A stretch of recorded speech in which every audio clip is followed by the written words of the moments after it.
Yeah, ahlan, hala. Good morning, everyone. Good morning. It's my good morning. It's my pleasure to welcome you to EduBridge's first annual conference. I recognize that these are challenging times for many on the attendees and on the presenters' side. Yet, in moments like these, survival and resilience go hand in hand, and there's no sector more essential to sustain and uplift than education. And with that in mind, we're holding our conference today. Throughout the day, our aim is to enable knowledge sharing and networking that empowers us all to persevere and drive education forward. Please remember that the sessions we have are designed to start connections and discussions and not to be a one-off presentation. So please feel free to reach out to the presenters and other attendees throughout the EduBridges community after the day is over. Now, thank you all for joining us, and with a shared objective of a brighter future through education, let us connect, learn, and transform. And with this in mind, I'm going to welcome our panel members because, as noted in the conference schedule, we have a very busy and rich day ahead of us. And it is my pleasure to welcome everyone and start off with a team of amazing educators who will share insights from their extensive experience in the field about the gaps we have to focus on in order to move forward with our education sector. Now, guess what? It's a shame that I only have 50 minutes for the session because each and every one of those three specialists with me would need more than 50 minutes to actually introduce them. So I will just make a very brief introduction, but I invite you all to connect with them. For those who don't know them, because many of you do know them, connect with them, follow them, and learn from them throughout.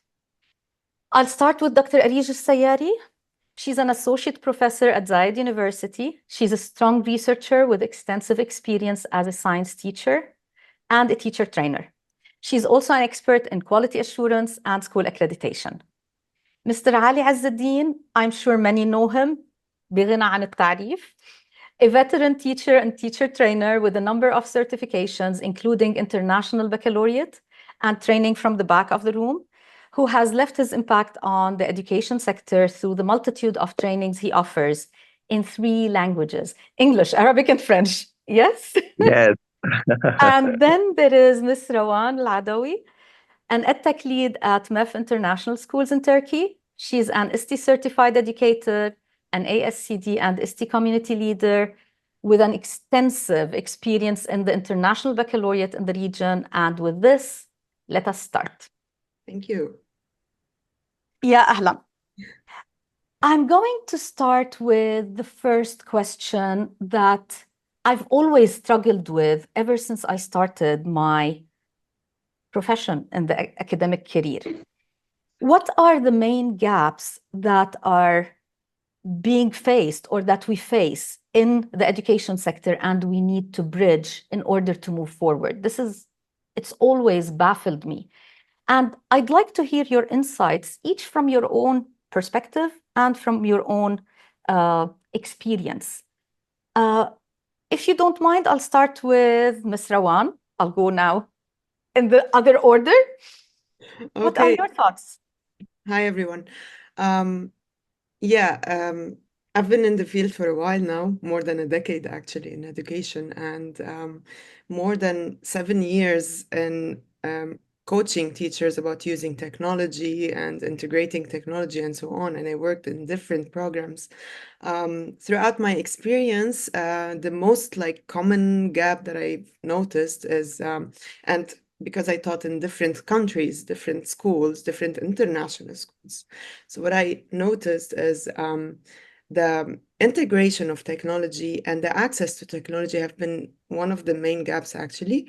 Not to mention the teachers' digital literacy and their competency in integrating technology. So how we approach this this topic, or how we impact, or how we make changes, transform the whole education and to change that paradigm about like, yeah, we want to innovate, we want to get better at using technology, and you might find resistance sometimes. So yeah, digital literacy, I think for both educators, leaders, and at the same time for the students is a main gap as well. Thank you. Definitely an important aspect, I guess. Mr. Ali? Yes, so good morning, everyone, or bonjour, because currently I am in France. And hopefully, I'm not going to face any technical problem. Rawan mentioned that digital literacy. I would like to add to that a language gap. When we're talking about me being multilingual, but the language that I'm going to talk about is a different type of language. I'm going to talk about the language of technology, Professor Rana. And I'm going to base this gap on my observation inside the classroom. So I was observing an Arabic teacher, and a student was really misbehaving inside the class. And I tried to build a connection with the child to know what's happening. It's a grade 5. So we are talking about like 10 years old, 11 years old. And I discovered that the child is left-handed, like me. So this was an excellent entry point to say, oh, we're both creative. So let's have a kind of a discussion. And when I entered in a deeper discussion with him, and I asked, like, why you're not listening to the teacher? And he's an Arabic student. So Arabic should be a language that he's interested in, proud of, family is supporting it. And he replied, it's a boring lesson. And you know, we hear this all the time, especially when we have behavioral problems. So, and here again, I put the kind of teachers, they really need to pay attention on what they are offering the student. I go deeper in the discussion, and then he says, I have a website. I sell gadget so people can decorate their bedroom. Wow. My curiosity leads me to take my mobile phone, go on his website, open the website, and see a whole world of, oh, what's happening here? Like I'm in grade 5 or I'm with a businessman. Yes. And then I said, okay, you know me, I like to link everything to real life and to connection. So I said, what do you think if you do your website in Arabic? And this is done during the Arabic lesson. And what do you think was his answer? I think I know it, but I'll leave it to you to say it. So he answered, the Arabic teacher doesn't know how to do a website. And this is my language gap. The language of today, the students who are coming to our classroom today, they are students that we call them digital native.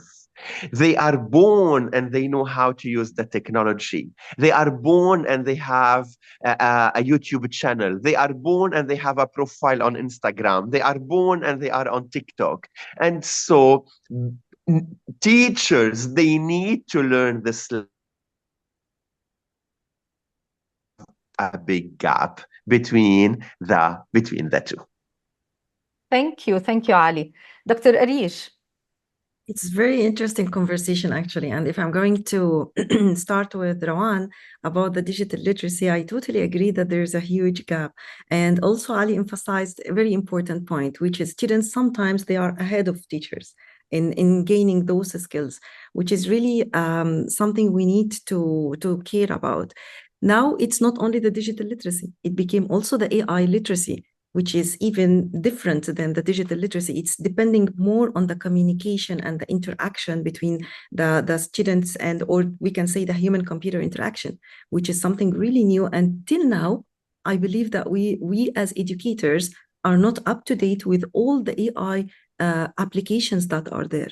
I don't want to dig deeper in the AI aspect. I want to focus more on the literacy and the skill aspect. So if we speak about it, we need to prepare those students for the workforce. And in the higher education, from higher education perspective, I can see that there is a gap between the academic learning and the employability skills. and how can we prepare those students for the workforce. So skills like the communication, the problem solving, the teamwork, the adaptability, it take different forms and it take different shapes. With the huge progress in technology and in AI. So I believe that we have a lot of pressure as educators. We need to be up to date. We need to know how can we integrate that technology, how can we enhance our AI literacy and digital literacy in order to transfer it to students. So this is really very important point, and I can see it very clearly even in the higher ed. Sometimes students are better than us. We learn from them. It's like one situation. Sometimes we teach them those skills, but in reality, we learn from them also a lot of things, which is really interesting. Thank you, Dr. Arish. It's very interesting. Rana, Go ahead. Yes, Ali. I would like to add also one more thing about this gap and this whole idea of, again, what is the gap about? And I'm going again to give another concrete example, if you don't mind. So let's imagine someone, we all have our doctors and we go for regular checkup, right? So personally, I go every 6 months for a full checkup, health checkup. And imagine I'm telling you, your doctor, he didn't go for any conference, or he didn't read any research, or he didn't really follow what are the new technology regarding medicine for the last 5 years. Do you still go to him? So I'm seeing Rana shaking her head by saying no. And I will transfer this to our context, the education context. So why do you send your kids, your son, your daughter, the most precious human beings for you, to schools where updates, workshops, training, research are not taking place on regular basis? This is another gap of how we are following what's happening in the world of education. And it's not just the word of education, because we all know the butterfly effect. Everything is connected. So when something is happening in the world of agriculture, or now AI or technology, it will have an impact on our learners. And again, let's take the scenario now in the Middle East. A war is happening. So what are we teaching in the schools, and are we still teaching the regular curriculum, or we move to something else, especially for the school affected or impacted heavily by what's happening? As Dr. Arish said, a very interesting discussion. And what I find interesting is that what you've provided or mentioned sort of connects all together somehow, and it cascades on different levels. So when Rawan was mentioning the aspect of the digital literacy, we find that on all levels, that gap is sort of at the classroom level, at the administration level, at the parents level, and the community level. And it is sort of guided, forced by the fast-paced change that we have in technology. Yes, Rawan? I want to connect to both ideas from Ali and from Dr. Arish, actually. Mr. Ali, you mentioned that students are born nowadays digital, they're digitally native, and you're right. And from my experience as an educator teaching ICT and in primary, and because Dr. Arish mentioned that there's a gap in higher ed as well, we must start from primary. We must start renovating the experience for the students and integrating technology as much as we can from primary, and to address it in the right way, to kind of redirect the use of technology in a proper way. Because students, I had a grade 2 student when I was teaching him ICT, for example, he already had his YouTube channel. And he has a lot of subscribers, even more than mine, actually. His YouTube channel is more active than my YouTube channel, because I use it for educational purpose. He uses it for gaming. And we needed to bring this upon. I needed to give him the spotlight, as you do, Rana, you give spotlight. Yes. I needed to give him the chance to be the spotlight of our session, to talk about his YouTube channel and what is the purpose of it, how he's addressing the content that he's creating there. And that, from here, I bring you to a very important point, which you mentioned about Dr. Arij, which is AI and the language of technology, or AI nowadays, which is booming. If we address it from primary ages and we start talking about the ethics about content creation, if we are creators and we're using AI, how do we perfectly cite, how do we perfectly avoid falling into copyright problems or plagiarism? Where should we rely on AI to advance our creativity, for example? Or where should we like try to be as much as creative without the help of AI? So it is very important to address these things. And as you mentioned, Dr. Arij and also Dr. Rana, I think you mentioned something about the frameworks. And this is where the educational frameworks help us a lot, actually. And there are so many of them, which I will mention about in my session today as well. Okay. Fine. Marketing gig. Okay. One thing that is very interesting, as you are saying, now I fully agree with you regarding the starting from elementary, but I will also argue that we need to start at all levels directly. We cannot afford to start with the elementary, wait for them until they grow, because by the time that they come to the higher level, it's a new technology and a new playing field. Dr. Arij, you have something to say. Actually, I like your ideas, and when I'm listening to you now, all of you will notice that the conversation is starting to take a different approach. We are hearing about jobs that did not exist before, like a Totally. YouTube, creating a website, small entrepreneurs or young entrepreneurs. So we are preparing those students for jobs that do not yet exist, that we will not hear about it now, but maybe we will hear about it later. So here skills are very important. And I see the technology is like the edge sword. It is good and bad at the same time. Yes. There's awareness. They shouldn't be addicted to the games and to the technology, the YouTube or the videos to that extent. Students need to gain the skill, need to understand that this technology is just a tool. It is there to help us, but we are controlling everything. We have the control on ourselves and we have the control on the tools that we are using. This is very important. They are still young, and I believe as it has a lot of benefit things and advantages, it also has some disadvantage that we need to consider while we are going. Well-being became something very important.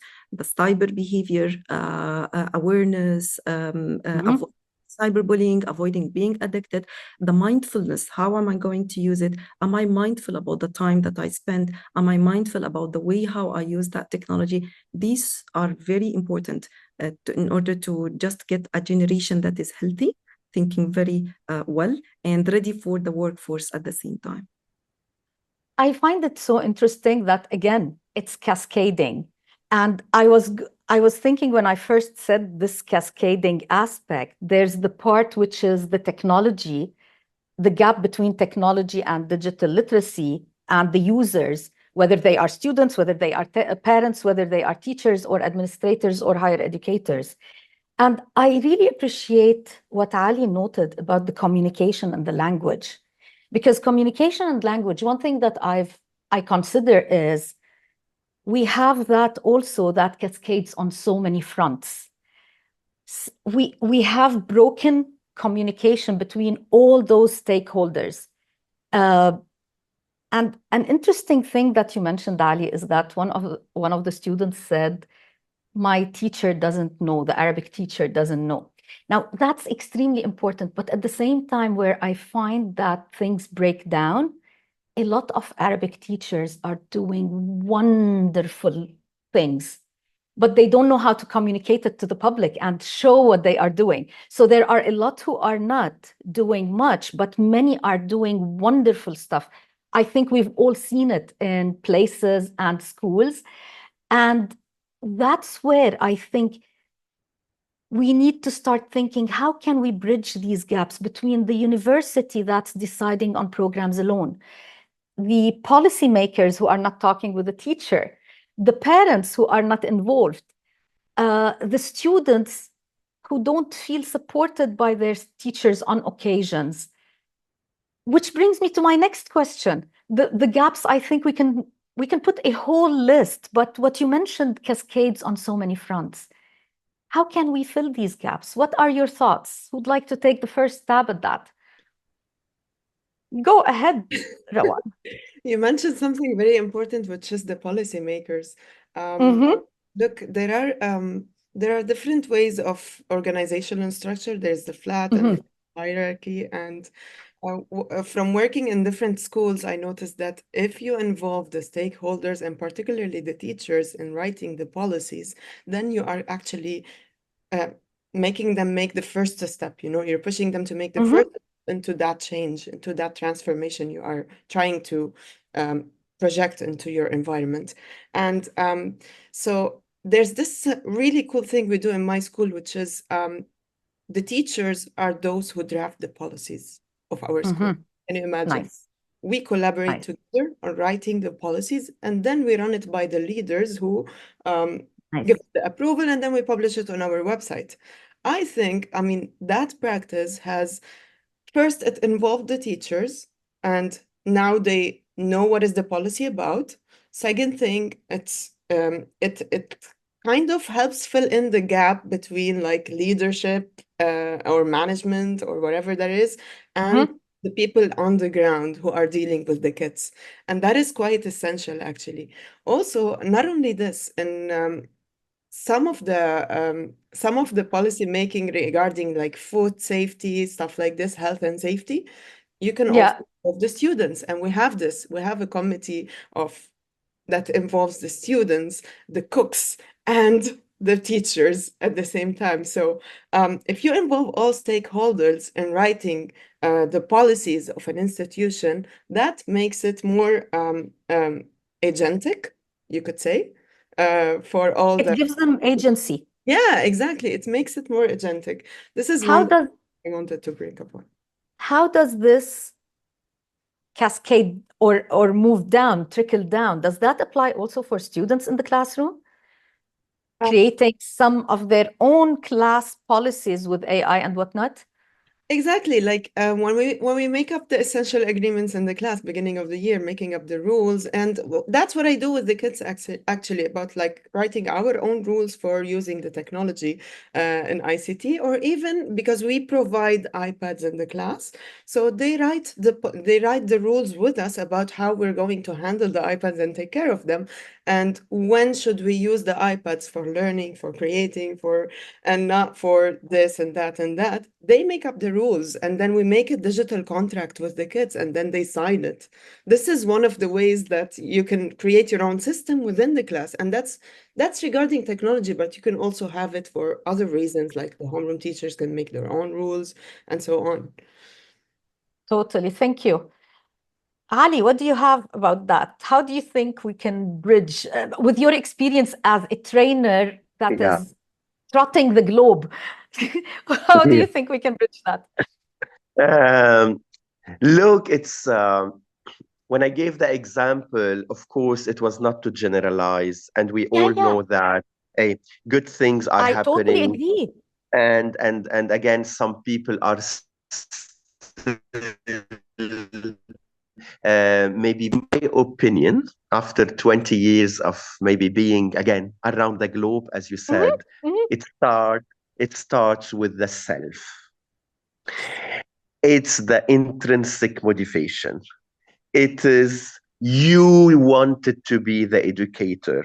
It's not I became an educator by mistake or by chance or because it's an easy job. Because this was a little bit also a kind of a connection. Being a teacher in our again in our region, they have 2 months of holiday. Every 6 weeks they have a full week of break. So it was connected to, let's say, a kind of an easy job. But in reality, when we look at those countries where education is really doing an impact. If I want to take Singapore, if I want to take the Yes. Finnish system, we revamped the stereotype of teaching is easy. And we really highlighted that teachers, they are the starting point for engineers, for doctors, for researchers, for astronauts, and for all the other jobs. They are very well paid. Totally. And so when they are thinking, they are not thinking about how much I'm going to save at the end of the month, or where do I need to live nearby the school or very far. They are really thinking about the best practices. They are really thinking about knowing their student. They are really thinking about the renovation and the best strategies. And so in order to do that, it starts with you. And it's not also for me about bonuses at the end of the month, or about a certificate, or about you are the teacher of the month. I worked in a Yeah. school where the profile and the bar was, we want outstanding teacher, nothing below.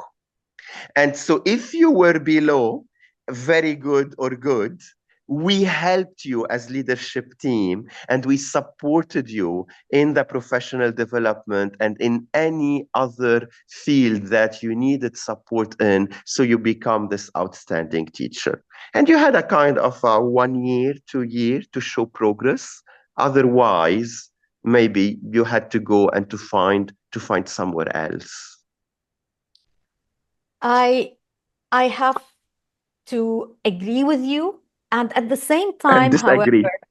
and disagree a little bit. I fully agree, because I'm one of those who went into education, and I fully agree with you. It starts with the teacher and with the self. I think, and this is where we cannot revamp everything in the middle of something. We have to revamp ourselves. So what I agree with you, and I add to it, we can revamp ourselves. We can start with ourselves, each and every one, find the passion that we have in education. Because Dr. Arij, I'm going to switch to you, because I know in your spotlight, you talked about coming to education by not mistake, by accident, but Mm. finding a passion. Yes, I actually would speak about it in two different perspectives, in bottom up and in top-down approaches. So speaking in bottom up, yes, I was placed in education just like it was like an opportunity that I took it, and then I found a passion toward it. I'm originally an architect. I was a trainer as an architect, and then I moved on till I became here. So I went over almost too many different disciplines. We can say that this is not something that I just read about it or know it. No, I actually experience it and learn it and teach it and plan it and develop it. So I went over all of these stages, and I believe that the starting point is from ourselves. Yeah, I totally agree with this. If you have the persistence, if you have the passion, you will do a lot of things. If you have a reflective practice about what you are doing, and regularly reflect on what you do, what went well, would be better if, so definitely you can change a lot of things. I also agree about the policymakers, and I see the policymakers are a group of collaborative stakeholders.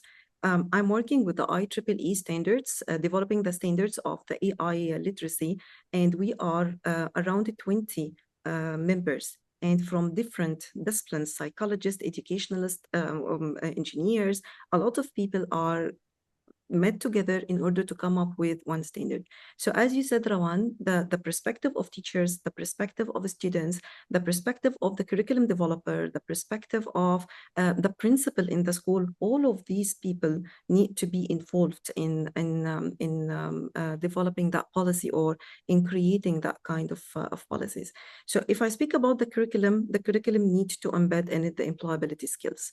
It needs to be interdisciplinary approach that enhance the experiential learning. It is not, we always, as in a stage in our life when we were teachers in schools and sometimes in university, we hear a lot of students saying, why do we need to learn this? What are we going to benefit from that? So this is a very big question mark here, and this is the real gap. They don't know how to connect between what they learn and what they are going to do in their life. So this is very important. The interdisciplinary approach, either it is a STEM or even beyond the STEM, is really important. Students need to know how to solve problems, how to think critically, how to develop the metacognition and the reflective practice approaches. This is very important. This is the real gap because technology is progressing. Technology is growing very fast. Before, it is just digital literacy and introducing the laptops and the computers and the iPads in classrooms. Now we have the AI that we need to face, and we need to know how to develop students. The assessment has different forms. It's not a paper pen. It is not a multiple choice. Assessment need to be performing tasks because this is how we are going to assess students to avoid the huge reliance on the AI.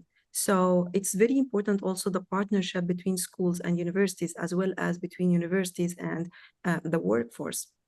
This will help to bridge a lot of gaps and help to have a smooth transition for students from a stage to another. And speaking about that, again, we see a lot of questions from KG teachers and the early childhood. How are we going to use technology? To what extent we are allowed to embed the technology and let students use the iPads in the classroom? We cannot control students being addictive or looking at the games.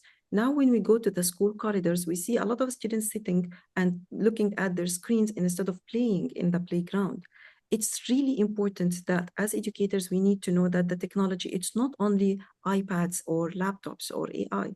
This is the complex technology, but there are also the simple technology that can be formed. The pen is a technology, the chair is a technology. We can teach students to start from that perspective. This is how we build the shift of mindset. This is the mindset that we want our students to be grown on. So I guess it's bottom up and top up approaches that we need to go in both directions. Definitely. Rawan, you had something to say. I wanted to build on what Dr. Arish was saying, actually, which is policymakers should be collaborators, stakeholders. And I'm going to talk from my experience when we wrote our AI policy in the school. We involved parents, we involved a university professor, we involved students, we involved leaders and the teacher aspect as well, the ICT teachers.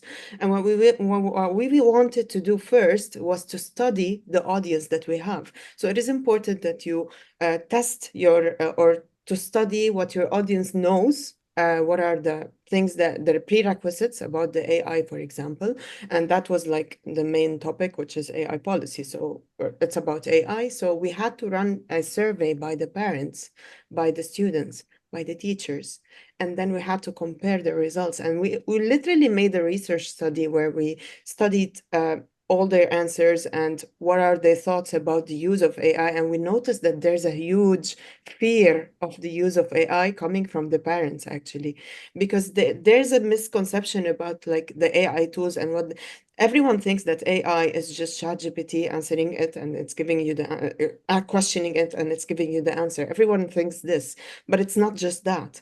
AI tools are numerous, and it's not just ChatGPT. There are so many creative AI tools that you can rely on for kindergarten. I had one of the questions in the audience asking about kindergarten. There are so many nice tools that you could use in primary to really renovate the experience for the kids. And I'm going to share one of them about grade 1 in my session. So what I wanted to say is that I know that we are writing an AI policy. We're involving the stakeholders and everything. If you want to build on it more, you have to have an action plan after this. And it is important that after you write your AI policy, you make your readings and you research and you see what works with your program and the standards that you are applying in your program. It is important that you take it further by making an action plan, training the teachers, introducing that policy, and making everyone familiar with it. We had to have one session with the teachers where I had them compare their plan before using, for example, ChatGPT, and then after using ChatGPT, and like looking at the creativity level that happened after questioning ChatGPT and taking the idea further. It is important to understand that it's not just a question and answer thing. It's more like prompt engineering. You're kind of like, yeah, you're making use of the prompts to level up the creativity in your experience and for the students' experience. And yeah, just the action plan. That's what I wanted to share. I want to comment here I think about prompt. Sorry. I think sorry, Dr. Arish, but I think Dr. Ali had something to say, just if it is related to the previous thing. No, Yes? let me go. We can listen to the connection between Dr. Arish and Rawan because I'm going back to my intrinsic motivation. Okay, لكن Dr. Arish. Okay, so I just want to comment about the prompt engineering when you speak about it. So this is a new skill, by the way. Yani, can you see how we are speaking now, our language, our way of thinking? Now it's a new skill that we need to learn, the prompt engineering, which is really important. I cannot use the AI tools without having the prompt engineering skill. How can I set the tone? What purpose I want to have? What is the role that is going to have for the AI? So this is also a new thing that we need to learn before we're teaching to our students. So I just want to highlight those aspects that we are going toward, and we move toward it. And now my fifth graders are learning prompt engineering. Just telling. Yes. Ali. I love how language is becoming a thread in this panel. Totally. And whether it is language, spoken language or artificial. Yes. Yes. So, Yes, Ali. going back to the intrinsic motivation, Rana, it's a Saturday, Yes. right? And people, Yes. I'm sure I was not able to see that chat, but they are attending from different countries this morning. And now that you're saying this, I'll launch a webinar poll Yeah. for everyone just to tell us where they're coming from. So as you continue your idea, people Yeah. are giving us the notes. Yes. Okay, great. So while they are telling us from where they are attending, so you have, again, different audience, you have different countries, you have different time zone. Maybe some people are awake since 6 a.m. to join and to attend. Mm-hmm. And I'm sure it's not their school that forced them to come to this EduBridges conference.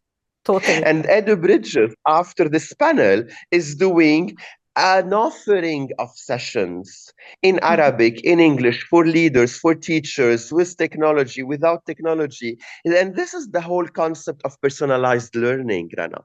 So we are now in this kind of an era.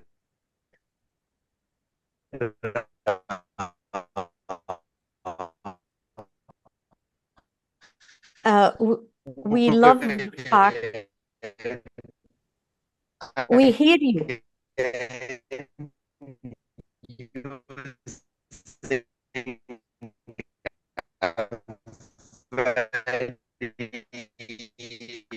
I've taken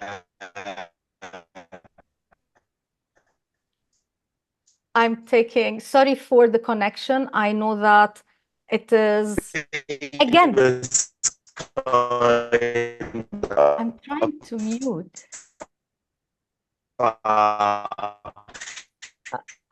Okay, I will speak over Ali because I can't even mute him. Okay, we lost Ali. Well, what I can say is, he's back. What I can say is this is an exact proof of what Ali was saying. People are joining from all around the world for the passion and for working and for giving. So yes, Ali, we heard you all the way up until you mentioned something about it broke. Yes, Rawan. Can you hear us, Ali? One size doesn't fit all. Yes. Are you able to Yes. hear me? Yes, you were Okay. talking about personalized learning. Yeah. And I said that, and one size doesn't fit all. Totally. Rawan, you had something. And by the way, just to note for the attendees, I'm keeping track of the questions that they are sending, and we're going to finish our discussion within maybe 3 to 4 minutes, and then we'll answer as many as we can from their questions, and otherwise we'll continue on the community. Yes, Rawan. I wanted to build on what Ali was saying, actually, which is personalized learning, and everyone is joining, and it's their motivation, they want to learn, and so on. From here, we can move forward to something called professional learning networks, PLNs. It is important as educators nowadays because there's a huge rise of technology, and we need to keep up with the skills that help shape our future to be able to compete with the world and to teach our children to be prepared for the future. It is important that we stay connected, that we join a community that is trying to benefit us, or to benefit them actually from our experience. Education exchange of experiences, of knowledge is important. And as educators, I think this is our duty to keep our skills updated, to keep our knowledge updated, because we are no longer providers of knowledge. We are no longer providers of content. We are just facilitators in the class. And this is a change of paradigm we're talking about here. So yeah, that's what I wanted to bring up. An excellent point, Rawan, which brings me to what we started off with. We're saying that we have gaps in the education sector. And we always struggle with regards to why are we where we are? Why can't we move forward? And from what I'm hearing from everyone, some of the major gaps relate to the disconnect or miscommunication or lack of communication between individuals, whether it is the different stakeholders or whether it is promoting what we are doing or coming together to create those policies that are with an agency. Some of the stakeholders depend on creating the policies alone. Some stakeholders depend on or make use of new programs without talking with the workforce. Some stakeholders work, realistically, we are working in silos. And I think that bridging the gap, which now I'm going to plug in a marketing thing, that bridging the gap is why I completely believe that we need to speak with each other. And I like what you mentioned, Rawan, about networks, the professional networks that we have to be part of. And we support each other, we grow with each other, and we promote each other's power by coming together. And that's why when anybody was asking me, for the past 2 to 3 years, I've been working with EduBridges. Whenever I'm presenting the idea, people look at me and say, so who's your target audience? Teachers, administrators, policy, who's your target audience? And I say, it's everyone, because no one can actually work separately unless we create the space to come and talk with each other. We can't solve anything. So that's why EduBridges, and I love the fact that today's conference, as Ali said, I never thought that we'll have 600 registrations or more. This is amazing. And this shows the passion that people found. So with this in mind, any last comments before we start taking the questions? Anybody would like to comment anything before we start taking questions? Yes, Ali. Hopefully, I will not have any technical problem. And I'm keeping my fingers crossed for you. Yes. So I think that with this whole concept of the passionate educator, personalized learning, work on self, it comes to the whole concept that we know in the IB, the lifelong learners. And I spent, again, the whole summer trying to work on this concept. And I created a very small guide that people can find, again, for free, on how you can become a lifelong learner. Because there is a study about that, and there is research about that. And like setting a goal, finding a colleague who can support, putting a clear action plan. It can start with very small steps. Attending a conference like today, and then on Monday morning decide to introduce one new idea and be consistent. That's how you introduce change. And again, Rana, we started talking during COVID. Look how much time it took us to build a conference and build the community. Totally. Thank you, Ali. Yes, Rawan.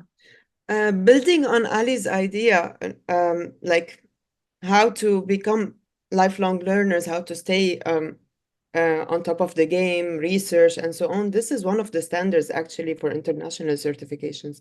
If you're seeking a certification with ISTE, for example, one of the standards that you need to meet is to keep up with the research and try to improve your practice. And I think many of the international certifications rely on that too. You have to be up to date with your skills and everything. And back to your idea, Ali, that if you're going to a doctor, he has to be informed about the new research, the new applications, so that you trust him with his skills working with you. So yeah.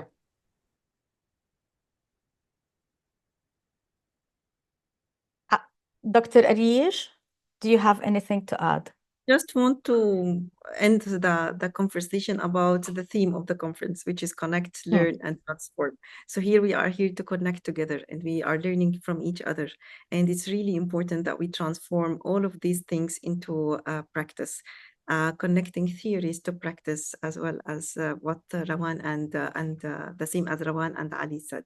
So connecting theory to practice is very important. We have a foundation, we have a base to start from, and we need to put this into practice and to see it. So transformation is really important. It's the next step of implementation. Thanks a lot, Dr. Arish. Very true. And it's interesting because when I first imagined this panel, I wasn't imagining it to be focused mostly on AI and technology but realistically speaking, this is the world we're in. And just to tell you how powerful AI is, I've held panels before, I've held sessions before, and we were never able to go through the questions that we get from the attendees because there would be so many and for us to organize. So what I did as we were getting the last comments, I just copied all the questions, went to ChatGPT, asked it to summarize in main questions or main general questions, all the questions that we received from the attendees. So with this, I can say that we have around 5 main questions, like overarching questions. So I think this way we can go through them rather than, the first one is, what role should teachers and educational institutions play in fostering critical thinking, problem solving, and personalized learning in the age of digital tools and AI, particularly in light of what was discussed about the change in the workforce? Who'd like to take that question? You can go ahead with the first question, so each one maybe answer a question. Okay. Yes. They need to be critical, Dr. Rana or Professor Rana. So it starts with the self. I go back to the self. So, and I need to model it for the students. And as a team, like define what is critical thinking, what is creativity, all these beautiful framework and inspection framework. If I'm talking about the UAE, KHDA, ADIC inspection, even when we're talking about the IB framework or even the French system, like you see, like the first keywords that comes, critical thinking, creative thinking. What does it mean?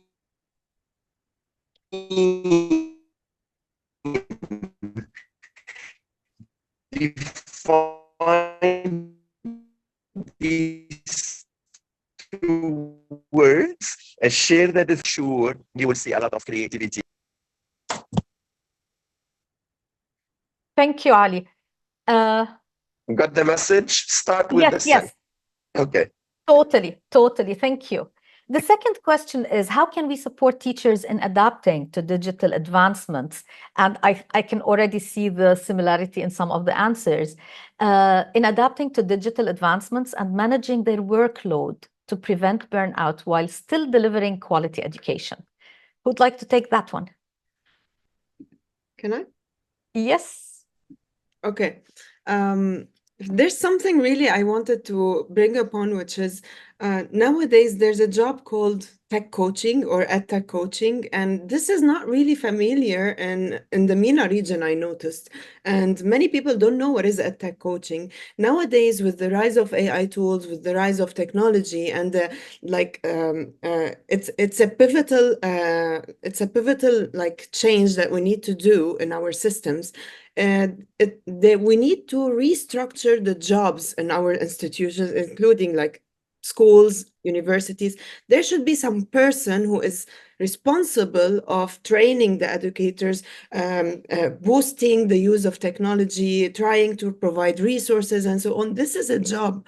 And sorry, what I suffered from, or what I encountered visiting different schools, is that as an ICT teacher, and I have my teaching job, I'm always like, I'm trying my best to support the community, but also that takes a different load of work as well. So what I want to say is that supporting educators comes as a job, and you want to provide them with the trainings that they need. You want to allocate time for them to experiment, to reflect on the tools, and then to try to see where do they fit in their lessons. And so that comes from many things, like leadership should be helping with this, teachers also having the will to make the change. So I hope I answered your question. Thank you. The coaching is definitely important, and I think also I'll take the opportunity also to mention something with regards to supporting each other, because and I always take the example of the COVID time as a perfect example. What really made teachers capable of delivering the education and continuing with education delivery during the COVID was not the institutions. Many institutions tried so many things, but what was helpful was their fellow colleagues who they were communicating with on WhatsApp or connecting with or taking ideas from. So in addition to coaching, I think in the short term, while waiting for things to change in positions and whatnot, I'm opening the space of EduBridges to enable teachers to connect and individuals to connect, because I learned something that can be helpful for you to make your life easier and not waste time and burnout. There is a question about approaches most effective in creating inclusive collaborative learning experiences across diverse student backgrounds. Dr. Arij, would you like to take that one? Yeah, I just want to start from where you stopped, and then we'll continue with this. Yeah. So I totally agree about shifting the mindset. So it's there as a tool to help us, and this is what makes the resistance somehow getting smoother, and people start to accept the reality that there is something new that we need to cope with. So it's exactly like how we teach our students the growth mindset. I don't know yet, but I will know. So it's not I don't know, and that's it. It's not that it is new and I cannot. No, cannot yet. So always the word yet should be in our mind, and this is how can teachers cope with this change. Speaking about the personalized learning and about the meeting all students' needs, now I believe that with the growing or the fast growing of technology, we are having a lot of options that will enable us to meet all students' needs, starting from the assistive technology, using the Apple devices, up to the too many different applications, including the AIs that can meet students' needs.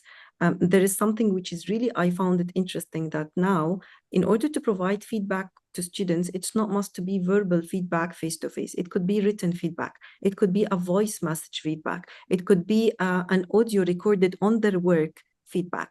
Now students who want to write an assignment or make a journal, it's not must to write a journal as a paragraph. Sometimes they can embed videos in the journals. They can use too many different apps to just do or meet the objective of the lesson itself. So it became easier, and I believe that the technology helped educators to be more creative in how can we get the best of the students based on their interest and to meet their needs. Thanks a lot, Dr. Arij, and amazing food for thought. I think we can continue talking, helping, and even reflecting on things for another, not 3 hours or 4, even more. The other 2 questions that we received had to do with, or the general questions had to do with how can we make use of AI to benefit marginalized or underserved areas in education, as well as balancing the impact on well-being and environmental sustainability. So these 2 questions are very important and very rich. Definitely AI can allow us to reach those spaces. There is a TED Talk for the person who asked about sustainability, and I invite everybody, if you want, to watch a TED Talk by Sasha Luciano. I will share in the space at the community about the impact of AI on sustainability. It's a totally different perspective, not educational, but it's worth looking at. So what I will say is all the questions that we had, I'm going to post them in the Q&A space in our community, and I invite our panel members to answer there and communicate and further discuss. We really appreciate your insights. I really thank you for your contributions. Thank you.